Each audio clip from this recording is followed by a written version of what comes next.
Hello दोस्तों, स्वागत है आपका मेरे चैनल NCERT विद राहुल में। आज इस वीडियो में हम जो चर्चा करेंगे तो वो आपके क्लास 9th की जो आपकी भूगोल की पाठ्य पुस्तक है उसका जो आपका सेकंड चैप्टर है भारत के भौतिक स्वरूप, तो उसके बारे में उसका बेसिकली आज जो है उसके second part in the sense की फर्स्ट पार्ट की जो वीडियो है वो बनकर जो है मैंने आप अपने जो है चैनल पर डाल दी है और ये सेकंड पार्ट है। फर्स्ट पार्ट में हमने जो चर्चा की थी तो वो जो शैल जो आपकी हैं, ठीक है, उसके बाद में शैलों की जो गतियां हैं वो आपके भारत का भौगोलिक जो वितरण है वो किस प्रकार का है, विभिन्न विभिन्न जो भू आकृतियां हैं उनकी जानकारी, उसके साथ जो हिमालय पर्वत है हमारा तो उसकी जानकारी जो है हमने जो है उसमें प्राप्त की थी आपकी इसकी फर्स्ट वीडियो में यानी कि फर्स्ट पार्ट में। आज बेसिकली आपका सेकंड पार्ट है। चलिए अब हिमालय पर्वत से आगे जो और बाकी जो भू आकृतियाँ जो हैं भारत की उनके बारे में हम चर्चा कर लेते हैं। तो सेकंड है फिर आपकी उत्तरी मैदान। तो उत्तरी मैदान जो है बेसिकली आपका वो तीन प्रमुख नदी प्रणालियों सिंधु, गंगा एवं ब्रह्मपुत्र और इसकी सहायक नदियों से मिलकर बना हुआ है। उत्तरी मैदान का जो निर्माण हुआ है वो बेसिकली क्या है आपका कि सिंधु नदी, गंगा नदी और जो ब्रह्मपुत्र नदी है इनसे और इनकी जो सहायक नदियां हैं इनसे मिलकर क्या है उत्तरी मैदान का जो है निर्माण हुआ है। यह मैदान जलोढ़ मृदा से बना है। लाखों वर्षों में हिमालय के गिरिपाद में स्थित बहुत बड़े बेसिन द्रोणी में जलोढ़ों का निक्षेप हुआ जिससे इस उपजाऊ मैदान का निर्माण हुआ है। ठीक है, जैसे मैंने आपको फर्स्ट पार्ट में जो है इसको मैंने अच्छे से समझा रखा है कि किस प्रकार से जो आपका ऊपर जो ये अंगारा लैंड था, नीचे आपका गोंडवाना लैंड था, जिसमें से क्या है भारत और ऑस्ट्रेलिया जो प्लेट थी आपकी वो जो है ऊपर की तरफ प्रवाहित होकर यूरेशियन प्लेट में, यूरोप और एशिया की जो आपकी प्लेट थी बेसिकली उसमें जब ये मिल गई थी। ठीक है, और जब ये इसमें आपस में जब ये टकरा मतलब मिली थी तो वहाँ पर एक बहुत बड़े बेसिन मतलब होता है बेसिकली एक बहुत बड़ा गड्ढा, ठीक है, जिसमें क्या होता है कि धीरे धीरे जो पानी होता है जैसे नदियों का, तालाबों के आसपास जो भी पानी की इस तरीके से जो होती हैं उनका पानी इसमें बेसिकली भर जाता है तो ये आपकी क्या है द्रोणी बन जाती है ना। अब जब ये इतने बड़े बेसिन का या द्रोणी का यहाँ पर निर्माण हो गया तो फिर जो आपकी जो तीन नदियाँ हैं आपकी कौन कौन सी, आपकी गंगा, सिंधु और ब्रह्मपुत्र, इनके द्वारा और इनकी जो सहायक नदियों हैं उनके द्वारा जो पहाड़ों से बेसिकली जो गाद लाया गया था काट काट कर, जो अवसाद जो लाए गए थे, जो जलोढ़ निक्षेप बेसिकली ऊपर से जो काट काट कर लाए गए थे तो वो इस बेसिन में क्या है आकर भर गए थे। जब क्या हुआ इसके बाद ये जो गड्ढा था ये पूरी तरीके से भर गया और इसके भरने के बाद वहाँ पर जो निर्माण हुआ फिर वो उत्तरी मैदान का। ठीक है, अब इस उत्तरी मैदान का जो विस्तार है वो लगभग 7 लाख वर्ग किलोमीटर के क्षेत्र पर है। यह मैदान लगभग 2400 किलोमीटर लंबा एवं 240 किलोमीटर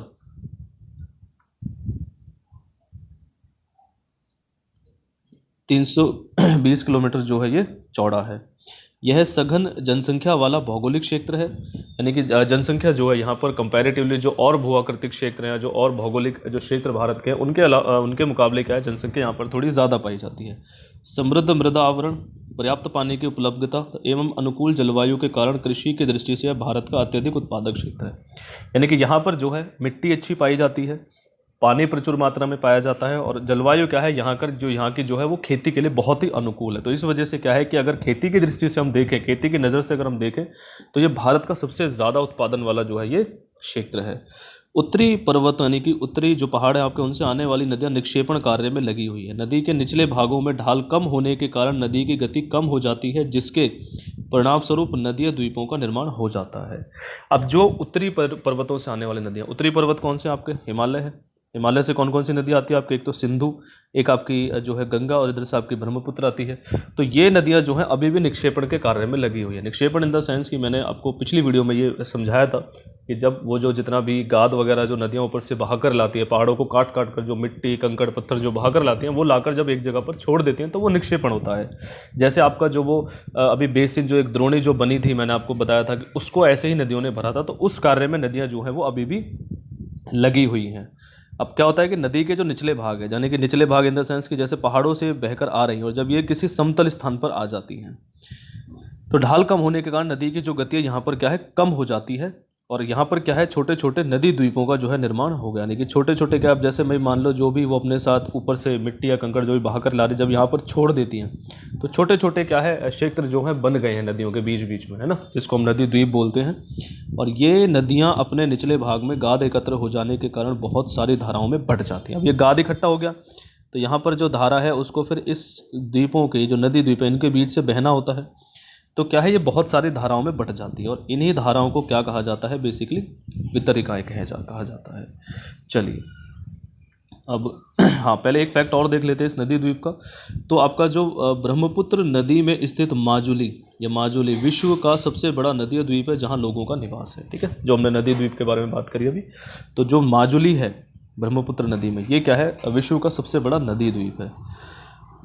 अब है आपका दोआब। तो दोआब का क्या अर्थ होता है, तो दो नदियों के बीच का भाग। दोआब मतलब कि जैसे मान लो इस तरीके से जो आपकी ये नदियाँ दो मान लो बह रही हैं और इसके बीच में जो ये क्षेत्र आपका हो जाता है, ये बेसिकली आपका कहलाता है दोआब।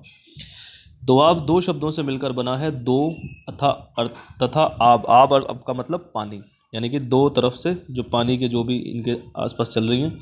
इस तरह पंजाब, अब जो पंजाब राज्य है ये भी दो शब्दों से मिलकर बना है, पंज। पंज का अर्थ है पाँच और आब का अर्थ पानी, यानी कि पांच नदियों का जो है यहाँ पर जो है आपका एक तरीके से आप कह सकते हो कि पांच नदियाँ यहाँ पर मिलती हैं। तो वहीं पर क्या है, इसका नाम, इसी वजह से इसका नाम जो है पंजाब पड़ गया। और वो कौन कौन सी है, तो वो है आपकी झेलम, चेनाब, रावी, व्यास और सतलज, जो कि सिंधु की सहायक नदी है। ठीक है, चलिए। उत्तरी मैदान को मोटे तौर पर तीन उपवर्गों में विभाजित किया जाता है, तीन उपवर्ग में विभाजित किया जाता है। उत्तरी मैदान के पश्चिमी भाग को पंजाब का मैदान कहा जाता है। ठीक है, पश्चिमी भाग यानी कि मान लो ये आपका उत्तरी मैदान है, तो इसका जो पश्चिमी भाग है ये वाला, ठीक है, इसको बोला जाता है आपका पंजाब का मैदान। सिंधु तथा इसकी सहायक नदियों के द्वारा बनाए गए इस मैदान का बहुत बड़ा भाग पाकिस्तान जो आपका देश है उसमें स्थित है। सिंधु तथा इसकी सहायक नदियां झेलम, चेनाब, रावी, व्यास और सतलज हिमालय से निकलती हैं और मैदान के इस भाग में दोआबों की संख्या बहुत अधिक है। ठीक है, तो यानी कि ये जो आपका पंजाब का जो मैदान है, इसका जो निर्माण हुआ है वो बेसिकली सिंधु और उसकी जो सहायक नदियों हैं उसके द्वारा हुआ है। सहायक नदियाँ जैसा कि मैंने आपको बताया था, 5 सहायक नदियाँ हैं सिंधु की, झेलम, चेनाब, रावी, व्यास और सतलज। तो इनके द्वारा जो भी अवसाद पहाड़ों से काट कर लाया जाता है, तो उससे इस पंजाब के मैदान का जो है निर्माण हुआ है। और इस पंजाब के मैदान का जो अधिकतम भाग है वो कहाँ पर है, आपका पाकिस्तान में स्थित है। चलिए, गंगा के मैदान का विस्तार घग्गर और तीस्ता नदियों के बीच में है। ठीक है, तो गंगा का जो मैदान है उसका जो विस्तार है बेसिकली वो आपका घग्गर और तीस्ता नदियों के बीच में है। अब गंगा के मैदान का जो विस्तार है वो बेसिकली हमें भारत के जो है हरियाणा, दिल्ली, उत्तर प्रदेश, बिहार, झारखंड के कुछ भाग और पश्चिमी बंगाल में जो है देखने को मिलता है। ठीक है, जो गंगा का आपका मैदान है। ब्रह्मपुत्र का मैदान इसके पश्चिमी विशेषकर आसाम में स्थित है ना। अब जो ब्रह्मपुत्र का जो मैदान है वो बेसिकली क्या है कि इसके पश्चिमी भाग यानी कि किसके बेसिकली वो आपके आसाम में स्थित है। तो ब्रह्मपुत्र जैसे इसमें बताया गया, तो पश्चिम किसका हुआ, ये ब्रह्मपुत्र नदी का, यानी कि ब्रह्मपुत्र नदी क्या है, अरुणाचल प्रदेश में भारत में जो है ये एंटर करती है। तो जहाँ पर ये है तो इसके पश्चिमी भाग में, ठीक है, ब्रह्मपुत्र नदी के वहाँ पर जो है ये विशेषकर कहाँ, आसाम राज्य में जो है ये इसका विस्तार है। उत्तरी मैदानों की व्याख्या सामान्यतः इसके उच्चावचों में बिना किसी विविधता वाले समतल स्थल के रूप में की जाती है। इसका मतलब क्या है बेसिकली, तो उत्तरी मैदान जो हमने अब यहाँ पर वर्ड जुड़ गया आपका, एक मैदान क्या होता है बेसिकली, एक समतल भूमि होती है। तो इसके जो उच्चावच होते हैं, अब उच्चावच जो आपका वर्ड है इसका मतलब होता है कि ऊंचाई नीचाई वाले पैटर्न, यानी कि मान लो थोड़ा ऊंचा है कहीं, फिर थोड़ा नीचा, फिर थोड़ा ऊंचा, थोड़ा नीचा, इस तरीके से होती है। ये आपका बेसिकली कहलाता है उच्चावच। तो यानी कि जब हम उत्तरी मैदान की व्याख्या करते हैं तो सामान्यतः हमारे मन में क्या चीज़ आती है कि ये क्या होगा, कि ये बहुत समतल बहुत बड़ा मैदान होगा, है ना, जिसमें किसी भी प्रकार का कोई भी ऊंचे नीचे स्थान जो है वो नहीं होंगे। लेकिन ये सही नहीं है। इन विस्तृत मैदानों की भौगोलिक आकृतियों में भी विविधता पाई जाती है ना। आकृतिक भिन्नता के आधार पर उत्तरी मैदानों को 4 भागों में, यानी कि इन आकृतियों के आधार पर जो है उत्तरी मैदान को बेसिकली आपके 4 भागों में जो है विभाजित किया जा सकता है। नदियां पर्वतों से नीचे उतरते समय शिवालिक की ढाल पर 8 से 16 किलोमीटर की चौड़ी पट्टी में गुटिका का निक्षेपण करती है। अब होता क्या है कि मान लो अब ये आपका हो गया हिमालय पहाड़, ठीक है जी, जो भारत के उत्तर में स्थित है। यहाँ से नदियाँ नीचे उतरी, ठीक है जी। उसके बाद क्या है, आपका पहला क्षेत्र बनता है यहाँ पर, जिसका नाम यहाँ पर आपको दिया गया भाबर।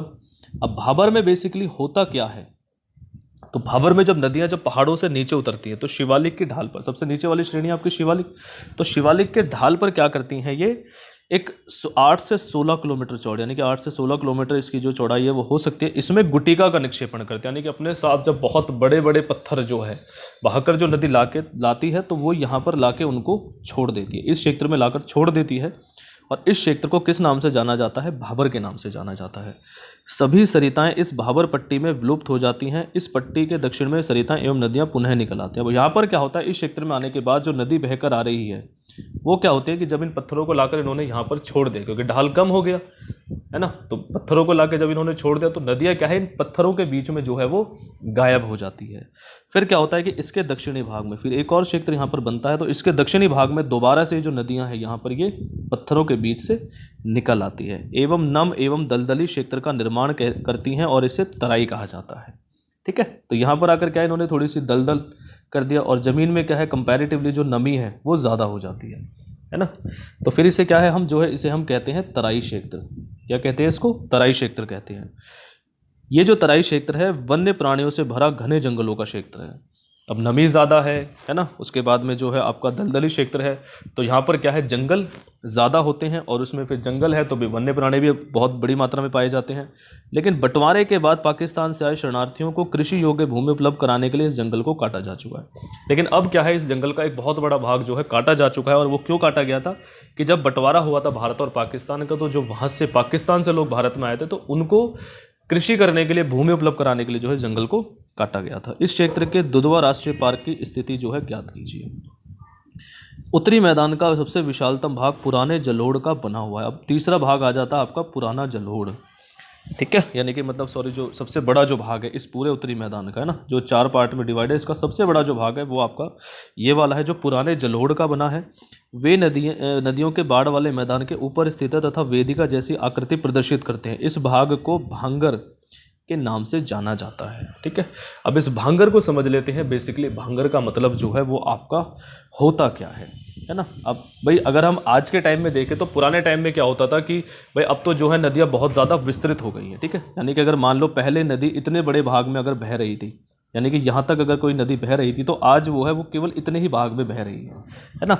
तो जो ये वाला जो आपका हिस्सा हो जाता है बेसिकली ऊपर वाला जो पुराने जलोढ़, यानी कि कभी पुराने टाइम में जो है नदी यहाँ पर बह रही थी है ना, तो वहाँ पर बह रही थी है ना, तो इसी को जो है हम भांगर क्षेत्र के नाम से जाने जाते हैं। यानी कि नदियों के बाढ़ वाले मैदान के ऊपर स्थित है। यानी कि अब मान लो जिस लेवल तक बाढ़ आती है तो उससे ऊपर जो है ये क्षेत्र स्थित है, यानी कभी पुराने टाइम में जो नदी यहाँ तक बह रही होगी।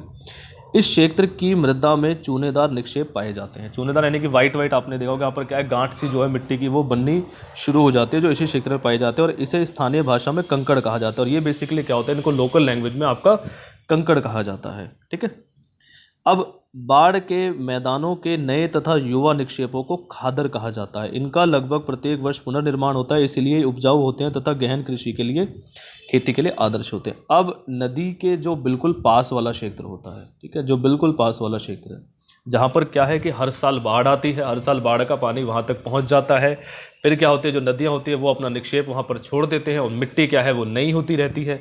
तो उस क्षेत्र को हम बेसिकली क्या कहते हैं, उसको हम कहते हैं खादर। इसका प्रत्येक वर्ष पुनर्निर्माण, जैसा कि मैंने आपको बताया कि नई मिट्टी दोबारा से आ जाती है। मान लो बाढ़ आई, बाढ़ का पानी इस क्षेत्र तक ऊपर तक यहाँ तक चला गया, फिर दोबारा से मिट्टी ने क्या है जो अवसाद है वो यहाँ पर छोड़ दिया, नदी ने मिट्टियों का जो भी अवसाद बहा कर लाई, फिर दोबारा से जो मिट्टी यहाँ पर नई हो गई, तो इसीलिए क्या है ये उपजाऊ हो जाते हैं। और गहन खेती के लिए यानी कि बहुत बड़ी मात्रा में जो है खेती इस क्षेत्र में की जाती है। तो इस तरीके से उत्तरी मैदान के जो आपके ये आकृति के आधार पर जो 4 भाग थे है ना, वो यहाँ पर आपके खत्म हो जाते हैं। नेक्स्ट टॉपिक हम देख लेते हैं, ये है आपका प्रायद्वीपीय पठार। ठीक है, प्रायद्वीपीय पठार की थोड़ी सी मैं आपको जो इसकी लोकेशन है वो मैं थोड़ा सा समझा देता हूँ कि जो भारत का जो निचला वाला जो भाग है इस तरीके से त्रिभुज वाला है, तो ये बेसिकली जो आपका कहलाता है, ये आपका कहलाता है प्रायद्वीपीय पठार। ठीक है, चलिए अब बात कर लेते हैं प्रायद्वीपीय पठार के बारे में। तो प्रायद्वीपीय पठार एक मेज की आकृति वाला स्थल है जो पुराने क्रिस्टलीय, आग्नेय तथा रूपांतरित शैलों से मिलकर बना हुआ है। मेज की आकृति हम यहाँ पर देखेंगे तो मेज की आकृति का मतलब है कि ये थोड़ा सा उठा हुआ है ना। मेज कैसा होता है आपका, थोड़ा सा ऊपर होता है और इसकी जो सतह होती है वो कैसी होती है, वो सपाट होती है इस तरीके से है ना। तो ये एक मेज की आकृति वाला स्थल है जो पुराने क्रिस्टलीय यानी कि बेसिकली 3 प्रकार के शैल से मिलकर बना है, क्रिस्टलीय, आग्नेय और आपकी रूपांतरित। यह गोंडवाना भूमि के टूटने एवं अपवाह के कारण बना था और यही कारण है कि यह प्राचीनतम भूभाग का एक हिस्सा है। अब जैसा मैंने आपको इसकी पहली वाली वीडियो में आपको समझाया था कि ये मान लो जो हमारी पृथ्वी है इसका एक बहुत बड़ा भाग जो पेंजिया था, और पेंजिया जब बीच में से टूट गया था, तो एक हिस्सा आपका अंगारा लैंड और दूसरा हिस्सा था आपका गोंडवाना लैंड। तो गोंडवाना लैंड इसमें क्या है, पहले टूटा था, तो ये सबसे पुराना हिस्सा है इस पृथ्वी का। और उसी गोंडवाना लैंड का मैंने आपको बताया था कि दो प्लेट, भारत और ऑस्ट्रेलिया प्लेट जो है उत्तर की तरफ गोंडवाना लैंड से टूटकर प्रवाहित हुई थी, जो क्या है, जो भारत जिस समय यहाँ पर है, तो भारत में आकर जो यहाँ पर यूरेशियन प्लेट में आकर ये मिल गई थी। तो इसी गोंडवाना लैंड का जो सबसे प्राचीनतम हिस्सा है, उसी का जो एक हिस्सा है वो है आपका प्रायद्वीपीय पठार। ठीक है, इस पठारी भाग में क्या है, चौड़ी और छिछली घाटियाँ, ठीक है, यानी कि बहुत दूर दूर तक फैली जो घाटियाँ आपको यहाँ पर मिल जाती है, एवं गोलाकार पहाड़ियाँ। और जो पहाड़ियाँ हैं वो बेसिकली क्या है, गोलाकार। अब जैसे हिमालय पर आप देखोगे तो ज़्यादातर वो इस तरीके से, यानी कि ऊंची ऊंची चोटियाँ हैं उनकी ये, लेकिन यहाँ पर क्या है, ऐसा नहीं है, यहाँ पर क्या है, ये गोलाकार है इस तरीके से, है ना। तो गोलाकार पहाड़ियाँ हैं। इस पठार के दो मुख्य भाग हैं, मध्य उच्च भूमि तथा दक्कन का पठार। अब ये पठार भी बेसिकली क्या है, दो भागों में विभाजित है। एक तो है आपका मध्य उच्च भूमि, है ना, और उसके बाद आपका दक्कन का पठार। मध्य उच्च भूमि का मतलब कि जो उत्तरी मैदान है उससे थोड़ी सी क्या है, वो उठी हुई है। और एक दक्कन का पठार जो है वो तो खैर है ही। नर्मदा नदी के उत्तर में प्रायद्वीपीय पठार का वह भाग जो कि मालवा के पठार से अधिकतर भागों तक फैला है, उसे जो है हम मध्य उच्च भूमि के नाम से जानते हैं। यानी कि नर्मदा नदी के अगर उत्तर में हम देखेंगे तो प्रायद्वीपीय पठार का ही वो वाला हिस्सा जो क्या है, मालवा के पठार के अधिकतर भागों तक फैला है, उसे मध्य उच्च भूमि के नाम से जाना जाता है। ठीक है, चलिए इसको एक बार हम जो इस पार्ट में आपका मैप दिया उसके हिसाब से भी समझ लेते हैं। ये बेसिकली आपका यहाँ पर जो है ये मैप आपका दिया गया है। तो इसमें देखते हैं हम आपके यहाँ पर कि अब नर्मदा नदी के उत्तर में, ठीक है, नर्मदा नदी का उत्तर मतलब नर्मदा नदी कहाँ पर है आपकी, इसमें ये वाली है आपकी नर्मदा नदी। अब इसके उत्तर में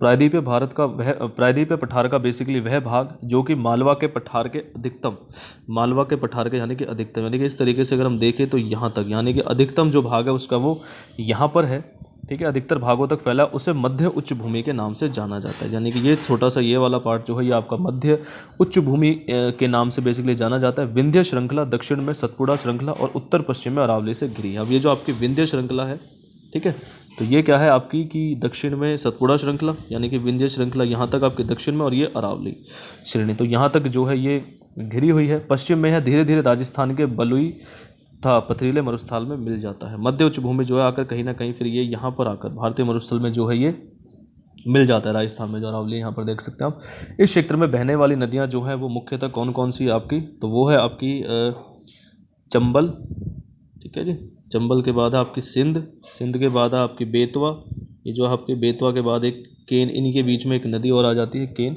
तो ये मुख्य तरह से आज पर बहने वाली नदियां हैं। और इन नदियों का जो ढाल है वो किस तरफ है आपका, दक्षिण पश्चिम से उत्तर पूर्व, यानी कि इस तरह से जो है इन नदियों का जो है ये ढाल है। और ये जा किसकी है, मुख्यतः ये यमुना नदी की सहायक नदियाँ हैं। कौन कौन सी, चंबल, सिंध, बेतवा तथा केन, ठीक है। और इनका ढाल जो है वो कहाँ है, दक्षिण पश्चिम दिशा से उत्तर पूर्व दिशा की तरफ है। इस प्रकार वे इस क्षेत्र के ढाल को भी दर्शाती हैं। यानी कि मध्य उच्च भूमि का जो आपका जो बेसिकली ये जो ढाल है वो किस तरफ है, वो इस तरफ है, ऊपर की तरफ है, उत्तर पूर्व दिशा की तरफ है, ठीक है। इस पठार के पूर्वी विस्तार को स्थानीय रूप से बुंदेलखंड तथा बंगेलखंड के नाम से जाना जाता है। अब ये जो आपका दक्षिण का जो पठार है इसके पूर्वी विस्तार को आपका बुंदेलखंड या बंगेलखंड, है ना, के नाम से जो है जाना जाता है। इसके और पूर्व के विस्तार को दामोदर नदी द्वारा प्रवाहित छोटा नागपुर पठार जो है वो दर्शाता है, ठीक है। यानी कि ये पूर्वी विस्तार थोड़ा सा किसके द्वारा दर्शाया जाता है, ये हो गया आपका। चलिए अब बात कर लेते हैं चैप्टर को एक बार।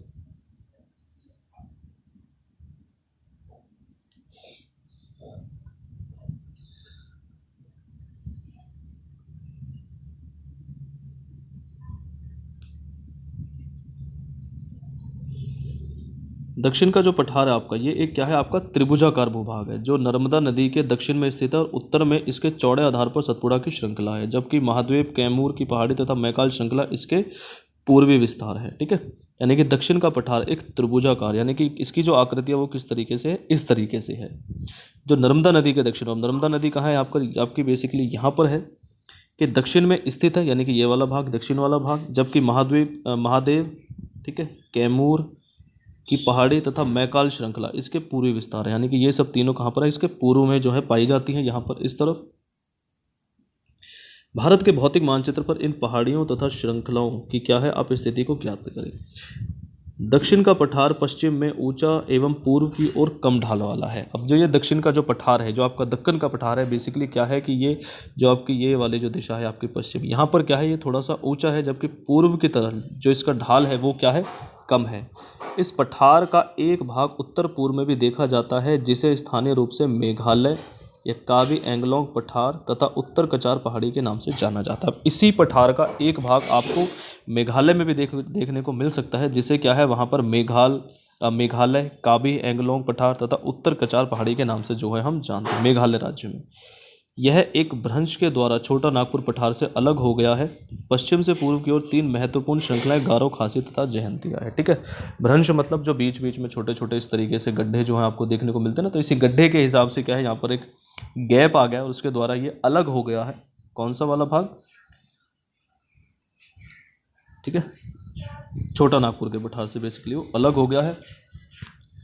पश्चिम से पूर्व की तरफ 3 महत्वपूर्ण श्रृंखलाएं गारो, खासी और जयंतिया जो है उन्हें भी हम जो है इस मैप में यहाँ पर देख सकते हैं। ठीक है, कौन कौन सी, जैसे ये है आपकी गारो, खासी, जयंतिया।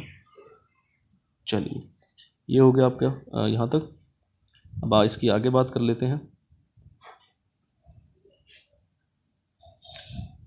दक्षिण के पठार के पूर्वी तथा पश्चिमी सिरे पर क्रमशः पूर्वी तथा पश्चिमी घाट स्थित है, ये स्थिति है। ठीक है, तो यहाँ पर जो है ये पश्चिमी घाट और ये हो गया आपका पूर्वी घाट। पश्चिमी घाट पश्चिमी तट के समानांतर स्थित है, यानी कि जो आपका पश्चिमी तट है यहाँ पर इसके समानांतर जो है ये स्थित है। ये सतत है तथा उन्हें केवल दर्रों के द्वारा ही पार किया जा सकता है, यानी कि ये जो है ये बराबर रूप से पूरा क्या है ये यहाँ तक फैला हुआ है और केवल जो बीच बीच में जो दर्रे हैं, ठीक है, उन्हीं के द्वारा क्या है इसको पार करके इस पार आया जा सकता है, यानी कि इस पार या इस पार जो है आया जा सकता है। भारत के भौतिक मानचित्र में थाल घाट, भोर घाट तथा पाल घाट की स्थिति ज्ञात की, यानी कि थाल घाट, भोर घाट और पाल घाट तीनों ही क्या है इसी जो आपका ये पश्चिमी घाट है इसके आसपास पाए जाते हैं। अब पश्चिमी घाट जो है आपका वो पूर्वी घाट की अपेक्षा ऊंचे हैं, यानी कि पश्चिमी घाट जो है वो आपका ऊंचा है किसके मुकाबले, इस पूर्वी घाट के मुकाबले। पूर्वी घाट के 600 मीटर की औसत ऊंचाई की तुलना में पश्चिमी घाट की जो ऊंचाई है वो 900 से या 1600 मीटर के आसपास है। पूर्वी घाट का विस्तार महानदी घाटी से दक्षिण में नीलगिरी तक है ना, यानी कि अगर हम इस पूर्वी घाट का जो है विस्तार देखेंगे तो कहीं ना कहीं यहाँ पर महानदी के से लेकर और यहाँ पर नीलगिरी की पहाड़ियाँ जो है वहाँ तक है। पूर्वी घाट का विस्तार सतत नहीं है, यानी कि ये पूरी तरीके से ऐसे सीधा नहीं है, ये अनियमित है एवं बंगाल की खाड़ी से गिरने वाली नदियों में इनको जो है इसको काट दिया गया, यानी कि जो नदियाँ भारत से बंगाल की खाड़ी की तरफ गिरती हैं, ठीक है, उनके द्वारा क्या है इसको बीच बीच में काट दिया गया है। पश्चिमी घाट में पर्वतीय वर्षा होती है और यह वर्षा घाट के पश्चिमी ढाल पर आर्द्र हवा से टकराकर ऊपर उठने के कारण होती है। पश्चिमी घाट को विभिन्न स्थानीय नामों से भी जाना जाता है। पश्चिमी घाट की ऊंचाई उत्तर से दक्षिण की ओर बढ़ती जाती है और इस भाग के शिखर ऊंचे हैं, है ना।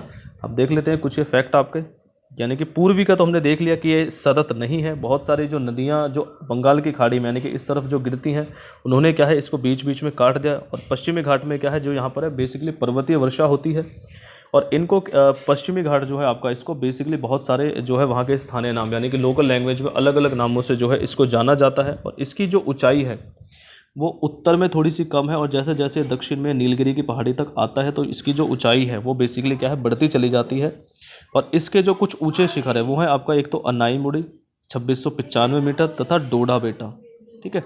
पूर्वी घाट का सबसे ऊंचा शिखर महेंद्रगिरी है, पूर्वी घाट का जो सबसे ऊंचा शिखर है वो है आपका महेंद्रगिरी। पूर्वी घाट के दक्षिण पश्चिम में शेवराय तथा जावेडी की पहाड़ियाँ जो है वो स्थित हैं, ठीक है। दक्षिण पश्चिम यानी कि आपके ये वाली इस तरफ यहाँ पर कहीं उदयगोलम या फिर ऊटी के नाम से जो है उसे जाना जाता है तथा कोडाई कनाल जैसे प्रसिद्ध पहाड़ी नगरों की स्थिति मानचित्र में ज्ञात कीजिए। चलिए, उसके बाद आपका प्रायद्वीपीय पठार की एक विशेषता यहाँ पाए जाने वाली काली मिट्टी है जिसे दक्कन ट्रैप के नाम से जो है जाना जाता है। इसकी उत्पत्ति ज्वालामुखी से हुई है, इसीलिए इसके शैल जो है वो आग्नेय है, ठीक है। शैल आग्नेय, आग्नेय का मतलब जैसा कि मैंने आपको इस पार्ट के पहले पार्ट में बताया था कि जो आग्नेय शैल होती है वो क्या होती है, इनका निर्माण बेसिकली जब ज्वालामुखी से जो लावा निकलता है और उस लावा के ठंडा हो जाने के बाद जब वो जम जाता है तो उससे आग्नेय शैलों का निर्माण होता है। और इसी आग्नेय शैल की प्रवृत्ति के कारण जो यहाँ पर मिट्टी पाई जाती है वो बेसिकली काली पाई जाती है। वास्तव में इन शैलों का समय के साथ अपरदन हुआ है जिनसे काली मृदा का निर्माण हुआ, यानी कि टूट टूट कर इधर उधर बिखर गई हैं जिससे काली मिट्टी वहाँ पर जो है बनी है। अरावली की पहाड़ियाँ प्रायद्वीपीय पठार के पश्चिमी एवं उत्तर पश्चिमी किनारे पर स्थित हैं। यानी कि अरावली पठारी जो पहाड़ियाँ हैं आपकी, वो इसके जो है आप पश्चिमी और उत्तर पश्चिमी किनारे पर स्थित है। ये बहुत अधिक अपरदित एवं खंडित पहाड़ियाँ हैं और ये गुजरात से लेकर दिल्ली तक दक्षिण पश्चिम एवं उत्तर पूर्व दिशा में फैली है। और जो आपकी अरावली की पहाड़ियाँ हैं वो क्या है, अपरदित है, यानी कि बहुत ज़्यादा जो उनके हिस्से जो है वो टूटे हुए हैं और ये कहीं ना कहीं आपके गुजरात से लेकर दिल्ली तक जो है ये अवस्थित हैं। तो इस तरीके से आपका ये प्रायद्वीप भारत का पठार हो गया। अब हम बात करते हैं भारतीय मरुस्थल के बारे में, जो नेक्स्ट भू आकृति है भारत की, उसके बारे में बात कर लेते हैं। भारतीय मरुस्थल, तो अरावली पहाड़ी के पश्चिमी किनारे पर थार का मरुस्थल है जो वो स्थित है। ठीक है, यह बालू के टिब्बों से ढका एक तरंगित मैदान है। इस क्षेत्र में प्रतिवर्ष 150 मिलीमीटर से भी कम वर्षा होती है। यानी कि जो आपका थार का मरुस्थल है बेसिकली वहाँ पर क्या है, बहुत ही कम मात्रा में वर्षा जो है होती है। इस शुष्क जलवायु वाले क्षेत्र में वनस्पति बहुत कम है, खेती बहुत कम होती है, वनस्पतियाँ बहुत कम पाई जाती हैं। वर्षा ऋतु में भी कुछ सरिताएँ दिखती हैं और उसके बाद वे बालू में ही विलीन हो जाती हैं। यानी कि जब वहाँ पर बेसिकली वर्षा होती है ठीक ठाक, तो कुछ सरिता यानी कि कुछ छोटी छोटी नदियाँ वहाँ पर जो हमें देखने को मिलती है, लेकिन क्या है वो धीरे धीरे वो भी क्या है फिर धीरे धीरे बालू में ही गायब हो जाती है। जो रेत है, पर्याप्त जल नहीं मिलने से वे समुद्र तक नहीं पहुँच पाती। केवल लूनी ही इस क्षेत्र की सबसे बड़ी नदी है। अब जो लूनी नदी है वो ही कहीं ना कहीं इस भारतीय मरुस्थल या फिर जो थार मरुस्थल है उसकी सबसे बड़ी नदी है, जो कहीं ना कहीं हमें काफ़ी टाइम तक जो है दिखाई पड़ती है ना। बरकान या अर्धचंद्राकार बालू का टीला का विस्तार बहुत अधिक क्षेत्र पर जो है होता है, लेकिन लंबवत टीले भारत पाकिस्तान सीमा के समीप प्रमुखता से पाए जाते हैं, है ना,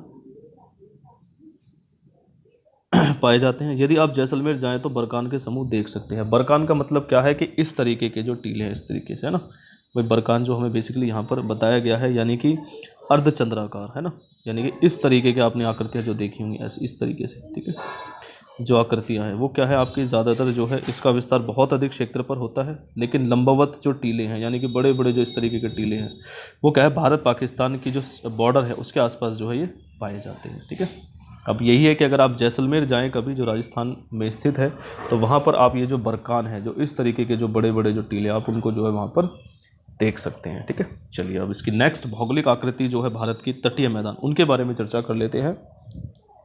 तो प्रायद्वीपीय पठार के किनारों संकीर्ण तटीय पट्टियों का एक विस्तार है। यह पश्चिम में अरब सागर से लेकर पूर्व में बंगाल की खाड़ी तक विस्तृत है। पश्चिमी घाट तथा अरब सागर के बीच स्थित एक संकीर्ण मैदान है। ठीक है, यानी कि जो आपका पश्चिमी तट है, यानी कि ये वाला जो आपका हिस्सा है, तो पश्चिमी तट बेसिकली पश्चिमी घाट आपका यानी कि ये वाला, और अरब सागर ये पूरा आपका है क्या है, अरब सागर। तो इसके बीच में स्थित एक संकीर्ण मैदान है, यानी कि ये तो ऊंची ऊंची पहाड़ियाँ हो गई और ये आपका सागर हो गया, तो इसके बीच में क्या है हमारा ये पश्चिमी घाट जो है यानी कि पश्चिमी तट है वो स्थित है।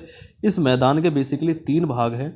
तट के उत्तरी भाग को कोंकण, जो कि आपका बेसिकली मुंबई से लेकर गोवा तक है, इसको बोला जाता है कोंकण तट। ठीक है, मध्य भाग को कन्नड़ का मैदान, मध्य भाग कन्नड़ का मैदान यानी कि लगभग आपका ये यहाँ तक केरल तक, गोवा से केरल तक, उसके बाद केरल से भी लास्ट आपका जो यहाँ तक नीचे तक, ये है आपका मलाबार तट के नाम से इसको जाना जाता है। यानी कि 3 पार्ट है इसके बेसिकली, कोंकण, कन्नड़ और आपका मालाबार तट। ठीक है, चलिए अब बंगाल की खाड़ी के साथ विस्तृत मैदान चौड़ा एवं समतल है। उत्तरी भाग में इसे उत्तरी सरकार कहा जाता है। अब अगर हम बात कर लेते हैं आपके जो है पूर्वी तट के बारे में, ठीक है, तो पूर्वी तट के जो पूर्व में है वो बेसिकली क्या है, यहाँ पर आपका जो है बंगाल की खाड़ी स्थित है। ठीक है, तो ये इसी के साथ साथ जो है फैला हुआ है और ये कहीं ना कहीं पश्चिमी घाट के मुकाबले ज़्यादा चौड़ा है। जो मैदान है, जो पहाड़ियाँ हैं, है ना, वजह से ये है, तो ये पहाड़ियाँ तो क्या है, ये थोड़ा सा चौड़ा है पश्चिमी घाट के मुकाबले जो पूर्वी घाट है ना। और इसके उत्तरी भाग में इसे उत्तरी सरकार यानी कि यहाँ पर इसे क्या है, उत्तरी सरकार तट कहा जाता है। उसके बाद जबकि दक्षिणी भाग कोरोमंडल तट के नाम से जाना जाता है। जो दक्षिणी भाग है वो उसको क्या है, हम कोरोमंडल तट के नाम से जानते हैं। बड़ी नदियाँ जैसे महानदी, गोदावरी, इसके बाद कृष्णा तथा कावेरी इस तट पर विशाल डेल्टा का निर्माण करती है। चिल्का झील पूर्वी तट पर स्थित एक महत्वपूर्ण भूलक्षण है। ठीक है, अब डेल्टा देख लेते हैं। बेसिकली डेल्टा होता क्या है, जैसे मान लो ये आपके यहाँ पर पहाड़ हैं, ठीक है। अब जैसा कि हमने एक चीज़ इसमें देखी थी कि पश्चिमी घाट के मुकाबले जो पूर्वी घाट की जो पहाड़ियाँ हैं उनकी हाइट थोड़ी सी कम है और उन्हें भी क्या है, जो नदियाँ बेसिकली यहाँ पर बहती है उन्होंने भी बीच बीच में इस पूर्वी घाट को जो है वो काट दिया है। अब जब नदियाँ इस तरफ बहकर आती है, क्योंकि इधर हाइट ज़्यादा है तो नदी ऑब्वियस सी बात है इधर को ही बहकर आएंगे, ठीक है। तो अब क्या है, यहाँ पर हाइट जो है वो कम है और यहाँ पर जो आपकी बंगाल की खाड़ी है उस तक आते आते क्या है, जो नदियाँ हैं इनकी जो ढाल है वो बहुत ही कम हो जाती है, यानी कि जो इनकी जो गति है वो बहुत कम हो जाती है। अब होता क्या है कि नदी में जैसे ही, यानी कि जब बंगाल की खाड़ी में जैसे ही नदियाँ अपना पानी गिरती हैं तो जो अपने साथ जो अवसाद ये बहा कर लाती हैं तो उसको लाकर क्या है यहाँ पर ये छोड़ देती है नदी के मुहाने पर। ठीक है, नदी जहाँ पर सागर में मिल रही है तो नदी का मुहान है, तो वहाँ पर लाकर जो भी अवसाद या गाद ये बहाकर लाती हैं पहाड़ियों से उसको यहाँ पर लाकर छोड़ देती हैं और उन्हीं से क्या है यहाँ पर एक डेल्टा का निर्माण हो जाता है। और डेल्टा बेसिकली आपका क्या होता है, बेसिकली एक दलदली जमीन का निर्माण हो जाता है ना। तो वही आपका, अब चिल्का झील भारत में खारे पानी की सबसे बड़ी झील है। ठीक है, यह उड़ीसा में महानदी डेल्टा के दक्षिण में स्थित है। ठीक है, जो आपका उड़ीसा राज्य है तो वहाँ पर उसके मुहाने पर जो आपका महानदी का डेल्टा है उसमें बेसिकली जो आपका चिल्का झील है ये स्थित है। ठीक है, और एक प्रसिद्ध जो भारत का एक डेल्टा है वो आपका सुंदरवन का डेल्टा, जो बेसिकली आपका कहाँ पाया जाता है, यहाँ पर बंगाल की खाड़ी में, पश्चिमी बंगाल के पास। ठीक है, चलिए अब नेक्स्ट आपकी जो भूआकृति है वो आपकी द्वीप समूह। अब द्वीप समूह के बारे में हम बात कर लेते हैं। आप पहले ही देख चुके हैं कि भारत का मुख्य स्थल भाग अत्यधिक विशाल है। इसके अतिरिक्त भारत में 2 द्वीपों का समूह भी स्थित है। क्या आप इन द्वीप समूहों की पहचान कर सकते हैं? ठीक है, हमने क्या देखा कि भारत की जो मुख्य भूमि है, ठीक है, यानी कि जो भारत की इस तरीके से जो आपकी जो मेन भूमि है ये क्या है, बहुत ही बड़ी है, बहुत ही ज़्यादा भूभाग को जो है कवर करती है। लेकिन इनके अलावा 2 द्वीप समूह भी क्या है वो भारत पर स्थित है। द्वीप समूह बेसिकली क्या होते हैं, जो चारों तरफ पानी से घिरे होते हैं और इसके बीच में जो आकृति होती है। ठीक है, ये आपके द्वीप समूह होते हैं। केरल के मलाबार तट के पास स्थित लक्षद्वीप की स्थिति को ज्ञात कीजिए। द्वीपों का यह समूह छोटे प्रवाल द्वीपों से मिलकर बना है। पहले इनको लकाद्वीप, मिनिकॉय या एमिन द्वीप के नाम से जाना जाता था। 1973 में इनका नाम लक्षद्वीप रखा गया।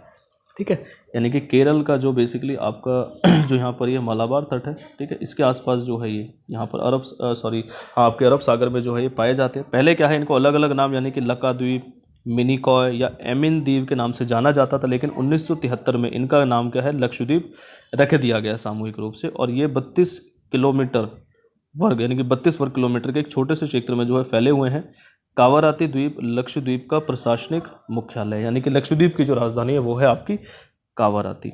इस द्वीप समूह पर पादप और जंतु के बहुत से प्रकार पाए जाते हैं। पिटली द्वीप, यहाँ जहाँ मनुष्य का निवास नहीं है वहाँ एक पक्षी अभयारण्य भी है। ठीक है, यानी कि मुख्य रूप से तो ज़्यादातर भूमि पर जो है मनुष्य वहाँ पर जो है बसे हुए हैं, लेकिन एक द्वीप है इसका पिटली द्वीप जहाँ पर मनुष्य नहीं रहते हैं, तो वहाँ पर एक पक्षी अभयारण्य भी जो है इस पर लक्षद्वीप पर है।